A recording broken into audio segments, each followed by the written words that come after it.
Welcome to the Grit and Grace podcast, where real conversations meet real growth. This is the place where we lean into life's challenges with grit and rise above them with grace. Whether you're here for encouragement, practical tools, or a reminder that you're not walking this journey alone, you're in the right place. So let's dive in. So welcome back. I'm Bethany. I'm interviewing my co-host and friend, Christy Dunton. So Christy is a Christian. She's a wife. She's a mom. She's a CC to her grandkids. She's a Marine, coach, world champion athlete. So I'm super excited to unpack the simple system that she uses to get busy people real results, radical ownership, and sustainable nutrition in a training plan that fits real life. So let's get started. Okay, so this is really special to me today. Okay. First of all, because I get to be the one interviewing. And so Christy can be a little bit mysterious to people, a little bit of an intimidation factor. But once you know her heart and you see the strength and the authenticity behind that presence, then you can have some deeper understanding, more respect. We already have plenty of respect. Yeah. But anyway, I feel like that this quote really sums you up. So your ministry is found where you've been broken, but your testimony is found where you've been restored. Yes. And that really, really speaks to your past and your present. And so we're going to dive into that a little bit more today. Mm-hmm. But the other thing that I love is that everything that you teach and you preach, you live out. And so every bit of encouragement that she offers clients or campers or people that she trains, it comes from roads that you've walked. Mm-hmm. And that's true authenticity and leadership and those things. So that's what makes your story so powerful. I appreciate that. Yeah. Thank you. So we are going to have just a little rapid fire round of questions. And so first, tell us what your morning non-negotiable is. Non-negotiable, time with God and coffee. Black coffee. Just want to make sure. Okay. people know So that. those are your morning non-negotiables. Non-negotiables. What time do you get up? 2:45 most days. Mm-hmm. Alarms 2:45 on Tuesday, Thursday. I can actually sleep in, and it's around 3:30 or 4. Okay. So those are your morning non-negotiables. And so what is your go-to 20-minute workout when you're slammed? When I'm slammed, 20-minute workout. Right now, it's going for a run. It's too easy. It's too convenient. I go for a run. If I need to do strength training, I'm going to grab a set of dumbbells and I'm going to do like 10 shoulder presses, 10 bicep curls, 10 squats, 10 deadlifts, 10 push-ups, and do that for 20 minutes. Like simple is efficient. That's so good. And what I love about going for a run is a year ago, that was not your 20-minute go-to. No. So Christy's been on a running journey in the last year. So, okay, what is the protein that you rely on most weekdays? Because we know protein is king. Yes. If you know me, it's rotisserie chicken. I can live off rotisserie chicken. And I mean, it really is chicken. We cook a lot of chicken in our house. We batch cook a lot of chicken. So almost every one of my meals has chicken in it, or eggs. And if you know Christy, like she can eat weird things any time of day. Anytime. Yeah. Yeah, There's no breakfast, you can lunch, eat chicken, dinner. sweet potatoes for breakfast. Breakfast. Like, that's normal. Okay, so what is one belief that you changed your mind about? So maybe something that used to, you were set in one way and now that's changed. Thinking on this one, I think my answer is in the probably, 2000s, it was the thing of eating every 3 hours.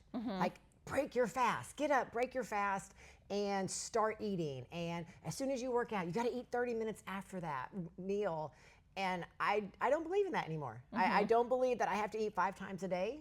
I believe protein is king and making sure that I get my protein, but I do believe in fasting. Yeah, I do believe in stopping. Yeah, eating. you got to stop. If you've watched our previous podcast, we talk a lot about fasting, and that's a big basis for what you do with breaking barriers in your clients is dispelling some of these myths, because we may have used to thought that you had to eat every 3 hours, but now we have more data, and so that's good. Okay, so what is a small win that you're celebrating right now?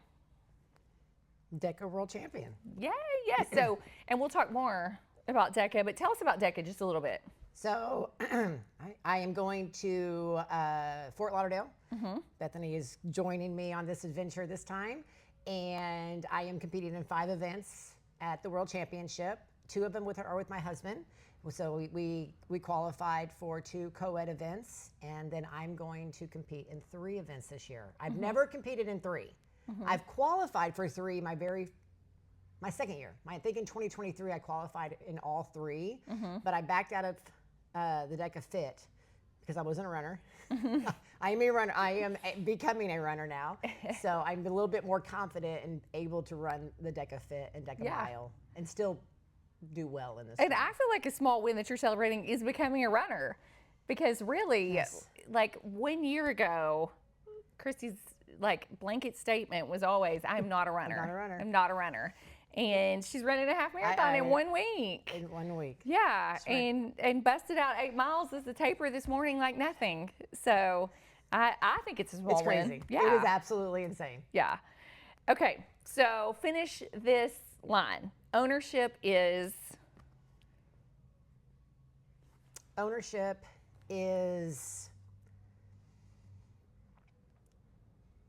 a mandatory thing for everybody. You have to take ownership of what you're doing and take inventory of your life and look at it and not give excuses. It's mandatory. And I think that's such a great strength of yours, is that you really demand ownership from whether it's the people you train or your clients. And that's so important because nobody can do it for you. Yeah. Nobody can do it for you, Exactly. and there's always an excuse. And so until you take ownership, you won't be successful. Excuses are bad now. Yeah. It's yeah. bad. No one wants to take ownership anymore. Right. It's sad. Yeah. Okay. Strength is Unnecessary. Necessary, not unnecessary. It is a must in everybody's life to be strong. So you cannot forego it. Are you talking about strength from a physical standpoint? 100%. Okay. But I think you could translate that to mental as well, right?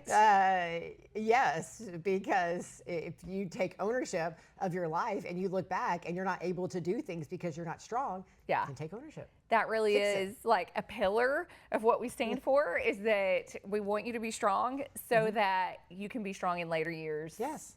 Yeah.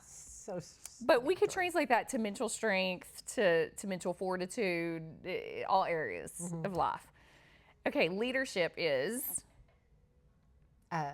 something we all do, and I say that because some people think you have to be in a position to be a leader, and everyone is leading. If you are a stay-at-home mom, you are leading children. Yeah. If you are an employee for somebody, you are leading maybe people you're interacting with. How are you leading your life and everything? People are always watching you. I truly believe that, and it's everyone just needs to accept that leadership and just own that hat of leadership. Yeah, so we could say ownership, strength, leadership. It's like an important triad. Good. Okay, so let's get to some core questions. So when somebody asks you, what do you actually do at Breaking Barriers? How do you answer that in 1 sentence? 1 sentence. I meet people where they're at. I learn about their goals. And I encourage them not to give up on themselves. That's so good. That's Say that one more time. I meet them where they're at. Uh-huh. I learn about their goals. Okay. And I encourage them not to give up on themselves. Yeah, that's powerful. That is so powerful. I mean, that's literally what I do. And it seems so simple, but when you have somebody holding you accountable, and you have someone that can believe in you and just hopefully guide you in that belief of yourself, good things can happen. Yeah. I mean, it's crazy. Well, and I feel like I have a little bit of inside perspective on that because I refer a lot of my patients to you as clients, and your clients are very diverse. So we may have the 30-year-old stay-at-home mom. We may have the 65-year-old grandmother. We have married, single, male, female, overweight, elite athletes, those things. So what you actually do, those three things, you meet people where they are. And so they're at all different stages, but everybody needs that regardless, because we're continually growing. It is. It's like a puzzle piece that we have to put together when we first meet, and just figuring out, but I have to know what they want, what their goals are, because it's small steps. It is those tiny wins to get them to believe in themselves. Yeah. And it's important to note that Christy is very goal oriented, whether it's short-term, acute goals, monthly goals, fitness goals, goal oriented. So you're the same way for your clients. Yes, 100%. Yeah. Good. Okay. So I mentioned at the beginning that you are an ex-Marine. Prior Marine. Sorry, ex, that sounds bad. Whew, sorry. Anyway, how did the Marine Corps shape your standards for yourself and your clients? A good Marine will always fix that statement. So sorry, guys. Sorry, was not a Marine. The Marine Corps shaped me in ways that I can never explain or just comprehend, because if you don't, no one knows me. I'm from Indiana. I was a 3-sport athlete, and that's all I cared about. I could care less about school. I just passed to play sports, and that is it. And so that is why I joined the Marine Corps, because I was like, I can't get through college. I'm not the most intelligent person here in this family, and my parents were not going to pay for college. So I was like, I'm just going to go to the Marine Corps.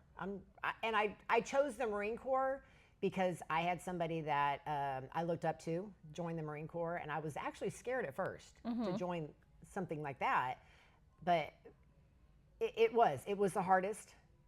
It's the best service. I truly do believe that, because I went in there as somebody that was undisciplined in studies and no structure in my life, which is so hard to fathom. I know. With you. It really is. I would have to set my alarm an hour before getting up for school, because I loved the snooze button like 10 times. I was horrible at those kinds of things. But I was always into fitness. Fitness has always been my thing. And it just taught me discipline. It taught me that I can do hard things. And it taught me how to fit in. Because when I was in the Marine Corps, the male to female ratio was 1,000 to 1. Wow. So I was surrounded by a lot of male Marines who I respect. I respected them. I respected what they did, but I had to earn their respect. I had to do hard things and not give excuses, and just join them in doing things to earn respect. And so I learned how to do hard things. I learned how to earn respect. I learned how to give respect. I learned chain of command. I learned everything. I learned discipline. And that is so interesting, because it's everything in my life now. Yes, it's everything, because Christy is borderline compulsive about being disciplined in a good way. So to think about you not being disciplined is hard to imagine. Yes. So how old were you when you decided? Was it your senior year that you decided? No, I joined my junior year of high school. I was in a delayed entry program for a year. Wow. Yep. So you were so young. So young. Okay. And, okay, so can you share one decisive moment, a turning point, that forever changed the way that you coach today? Whether it's your people that you train or your clients. Maybe a time in life that tested you, changed not just what you teach, but how you walk alongside others. How I coach today. So one moment. When I think about this question, I think about Ramsey. I think about your husband. I think about that one statement that he told me, because I really didn't see myself, just like you said, training and coaching and walking by such a diverse audience. I really thought I wanted to find my niche of a more athletic, of finding those people that just wanted to push hard and just do hard things. And I wasn't willing to accept people, almost what I said, meet them where they are. Like I wanted them to like pass the test before they even got to me. Yeah. And I was talking because I've trained Ramsey. I've trained her husband. So he knows me. He knows my mentality. And he said, Christy, you know that you're going to have to break 40 years of a person's habit to get them to where they want to be. I mean, people don't come in like I am with regiment and structure and all of that. So how can I expect someone to do that? Yeah, and his point was any positive change is still progress. Yes. That's what his point was. It truly was that mic drop moment of, Christy, I've got to get people to where they need to be at. Yeah. And I've got to break through so many habits that they've already created. And it's made me more empathetic and understanding and just trying to help them see what they've been doing and make that pivot to go in the direction where they want to go. It's even, we talked about this morning, that, we were talking about longevity with clients and how long you might stay with clients. And I said to you, look, the goal should be that you teach your clients to fly, like that they leave. It really is. Unless it's like that elite athlete or that person that's going to keep training and growing. But for a lot of people, you give them the tools and then they leave. Yeah. Like that is actually success in some ways. Yeah. I mean, and I've been in fitness for 15 years, and it is very cyclical. And so my goal is to always build that relationship with somebody and teach them what they need to be taught. And then hopefully they go out and do something and just know that they can come back to me at any time, that I've built that relationship and that I'm always like, go, I am so thankful that you have to fire me. Yeah. Because that means that I've done my job. Right. And then if you want to work on something else in the future, I'm there. Right. Hopefully it's not because of backsliding. That's right. That's good. But I'm there. Accountability's good. Okay, so one of the big patient client populations that we focus on is the perimenopausal, postmenopausal female. Yeah. And so tell us your approach, because this is so common, to that female that's postmenopausal and their body is not matching their effort. We hear all the time, I'm doing all the same things and I'm not seeing the same results. Yes. And they think that they can just slow down on eating, maybe go for some extra walks, or just do maybe a little bit more, but they're depending on what they did in their 20s and 30s, and it doesn't work anymore. And I will say probably 90% of the time, most menopausal women are not eating enough. Right. I know they're not eating enough protein. Right. And so when we take an inventory of their day and what they're eating and what they're doing, the decisions on food, they're just so confused. And just educating them on what is the better choices to put in your mouth, what is going to support your goals, and so far so good. Yeah. I mean, people are coming in that's saying, I've tried to lose 10 pounds for 3 years and it's not coming off, and then they're coming to me and it may be only a pound in a month, but hey, we're moving the direction. Yeah. Maybe a pound, but then they've gained muscle because they're doing strength training. Because we do track muscle. Yeah. The way I describe it when I'm referring a patient to you as a client is that you sit down and you work to crack the code. Because really, that code is different in different decades. And sometimes it requires that third party that is not so close to look at it and go, oh, wait, there's the areas. It's the audit that you talk about, and you can audit a lot of different things. It's just me looking in and seeing things in a different way. Yes. Because they're seeing the mundane, everyday tasks, and I'm seeing, okay, let's pull this in. Yeah. Let's fix some things. That's good.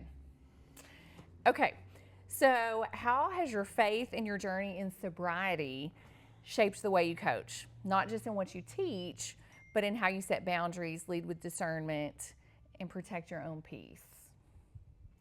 My sobriety from 2017 is it's the foundation of who I am now. I'm not going to say good and bad, But some people may see it as bad because I know that you can do hard things. I do understand that, and that was taught to me as being a Marine. But so many times when I'm talking to people about that want to be healthy on the inside and are battling diseases or are getting those diagnoses, and I tell them on what they need to do to get healthy, and they don't want to do it, it's hard for me to understand that. And I'm like, but I don't understand why you don't want to take the decision of maybe not choosing that as a food choice for your life. And so it just has taught me that when you can remove something that has so much control over your life, what is possible? Because it can be sneaky. It can sneak in and just take control of you, and you lose control. And so I think the thing is, no matter what, you demand a standard because it comes from a place that you've been. Yeah. So you've done hard things, so you expect people to do hard. I mean, that you know that they can. I know that they can. Yeah. If their mind is set, and I know what addiction does.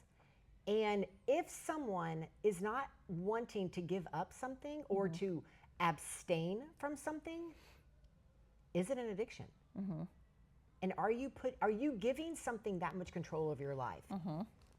And that bothers me. That truly bothers me that someone doesn't see that and they don't want to change that.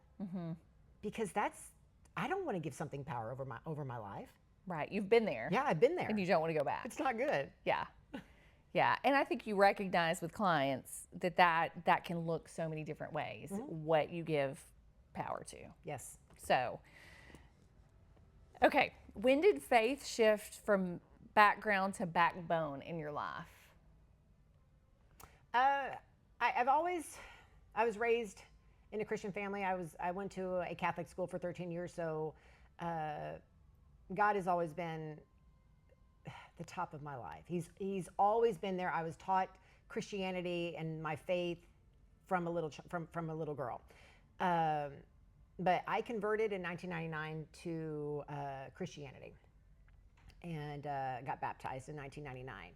And my faith was, I saw the change in myself of really giving ownership to God. But then in 2017, when he saved me from alcohol, that's what changed it. Because if any of you guys have ever dealt with addiction, if any of the listeners have, it's something that's so powerful in your mind. And people still ask me today, do you still think about alcohol? Every day. It is always in my mind, but I will never go back to it. But I can still think about it and not partake. I will not partake in it. And for something to have that much control over me, because I didn't want to be a hypocrite. I don't want to have that standard of me not having control of something. And so I give all glory to God for saving me from that. And after that, no, he saved me for a reason. He saved me for a reason. And I just want to glorify him and just let him use me for what I'm left to do. Because what I was doing pre-sobriety, I was not worth, in my mind, I was not worth saving, because I got in a car accident in October of 2017. And I remember sitting on the side of the road. I was in an Uber, and I remember sitting there thinking, why did you save me, God? I don't know why you saved me, because I am not doing anything for you right now. I am only being selfish and doing things for myself. So, yeah. So you have truly, I love this, you've truly made your pain your platform.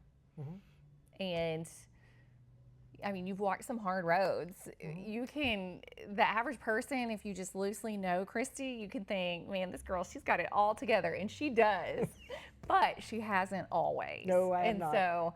And so like that's grace. This is great grace, but that's grace is God's unmerited favor. Yes. And you've walked that, and we all have in some way. Okay, so what do you wish every listener would stop doing this week? Making excuses. That's so good. Yeah. Making excuses. Yeah. I mean, we hear it. We both hear it. don't have time. I can't do that. Or Yeah. I can't get up early. I can't, oh my Lord. Yeah. I can't exercise. There's no time Don't to have time. exercise. Yes. It's, Yeah. there is an excuse for everything. Yeah. So that is true. just And you stop. know, it goes back to like nothing changes if you don't change. Yes. And so, you know, we believe that you can change Yes. one thing at a time. I believe that. Yes. So where did the idea for breaking barriers come from? And what barrier did you first break? And you've kind of touched on this a little bit. Breaking barriers started in, okay, I want to say it was, we're in 2021, we're in 2025. I knew that. I want to say, Lance will probably do it. I want to say 2009. I'm horrible with years. I was working full time at a civil engineering firm in Longview, and I wanted to start a boot camp because I did my first certification as a turbo kick instructor, kickboxing, and I discovered I am not a group fitness instructor, meaning to music and all that. I just want to do my own thing. Let me go, and I will give you a good workout. So I opened a boot camp class in White House, and we came up with the name Breaking Barriers because things have meaning. I do believe in meaning behind things, of words and names and numbers and things like that. So yeah, Lance, my husband, is convinced that he came up with it. We were talking about it the other day, but I don't remember. You know, I think it's cool because 2009, so if you came up with breaking barriers in 2009, you still had so many barriers. And so many. So it's almost like a paradox or just the Lord's hand that breaking barriers means something so different now in 2025 than it did in 2009. So different. Because in Breaking Barriers, my logo, when it was a boot camp, had the Marine Corps emblem in it. So it was all about how tough I am. It was being tough. It was about being tough and the persona and looking like that and making sure everybody knew I was a Marine. And then when this business came and I was thinking about it, about a name, I'm thinking, I've always loved Breaking Barriers, and I've got people that was in Breaking Barriers years ago and that's still a thing that's special to them. And I was like, it has to stay. Because it has. It's a totally new transition. Because yes, I was in 2009 when I started Breaking Barriers. I wasn't an alcoholic then. I wasn't drinking heavily. So I went through that as a boot camp instructor in fitness. Yes. I think it's just such a picture of the Lord's hand in your life, in your business, and so how do you balance compassion with your no excuse style? Give an example. Well, it's almost what you said at the beginning, which is perfect because if you know me, some people, I can look intimidating. I don't know what the word is. I can that's look pretty accurate. like unapproachable, and it's not my intention. Yeah. It's not my intention, but it's crazy how I can appear that way and I can train you, but people will always come up to me and say, I am so thankful for you. I know you just love doing this. You have really impacted my life and I love what you're doing. And I'm like, how do you see that through me? And so people can see my heart through what I'm doing. I just care so much about making strong people. Yeah, you hold people to a high standard. I want you to be strong. I want you to be confident. I want you to go through life not scared. I want you to be confident in going to Dallas, Texas from Tyler, Texas, and not be scared. I want you to travel by yourself. I mean, I just want you to hold your head high and be confident. Yeah. And not walk around in fear. I think and too. Independent, and I don't know. It's like once people know your heart and your story. Yes. And who wants a trainer that is weak or not intimidating, right? I agree. Yeah, I always tell Christy that that's her superpower. Like, use it. Yeah. So, which habit moved the needle most for your own performance this year? This I year? like this question. Yeah. Yeah. Running. I knew you were going to say that. It's running. Yes. It is so running. Yeah, it's so running. So running. It's everything because I love to be a hybrid athlete. I love DEKA, and I enjoy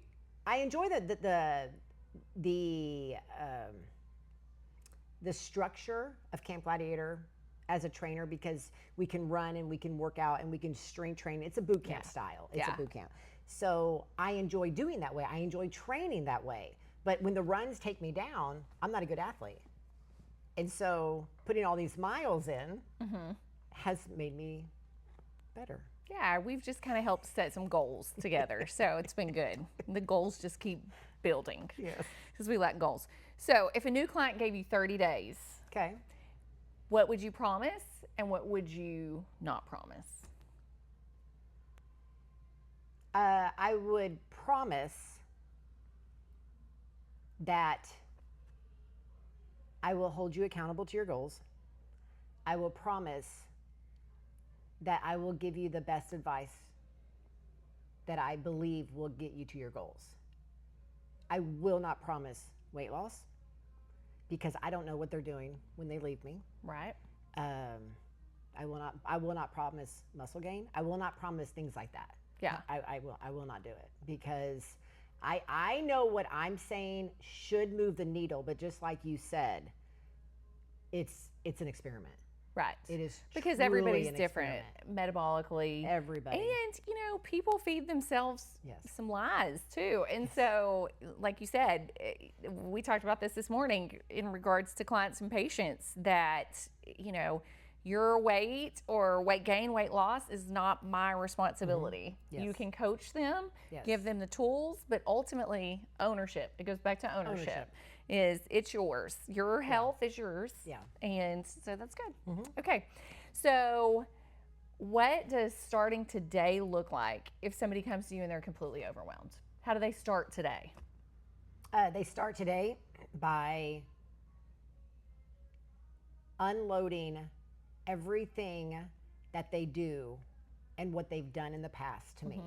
And they have to tell me everything. I literally ask every question under the sun. I want to know what they do as soon as their feet hit the ground.